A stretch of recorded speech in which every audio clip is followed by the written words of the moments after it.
Nome. Eu son de Pérez Montes de primeiro B. Perexiña se arrepentiu e quixo emendar o que pensara. Perdón, señor, se te ofendí. Se ti favoreciches o dono desta casa coa fartura de todas as delicias da vida.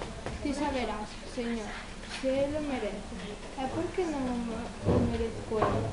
A continuación, o mozo de Cangas expresou os seus pensamentos en voz alta en verso, desta maneira: a min o destino pázame, con pesadísimas cargas, e hai quen vive soamente para gozar dos praceres. Se somos do mesmo barro, por que tanta diferencia entre parentes cercanos?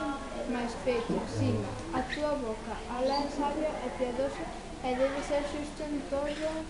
En rematando o mozo do cabo de recitar estes versos, dispúñase a cargar outra vez co fardel para reemprender o seu camiño, cando velaquí que se abriu a porta da casa e apareceu ante el un servidor moi fermoso e moi noviño. O meu señor ouviu as túas palabras e quere coñecerte. Ven candame. Simba, o pelanquín, deixou a súa carga ao cabo da porta no pausacoles e o criado conduciuno a unha gran sala daquela casa, que totalmente semellaba un parque.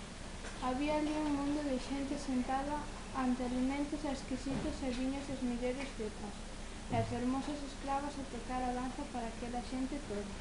No peneiriño, no sitio do máis alto rango da festa, sentaba un home de non fasquía, branco xa os cabelos, que cun aceno amável se dirixiu ao telegueiro. Oín os teus versos e gustábame que sentases á miña beira e compartises connosco estes refrixeiros que traían de comer e de beber o noso convidado. Vale.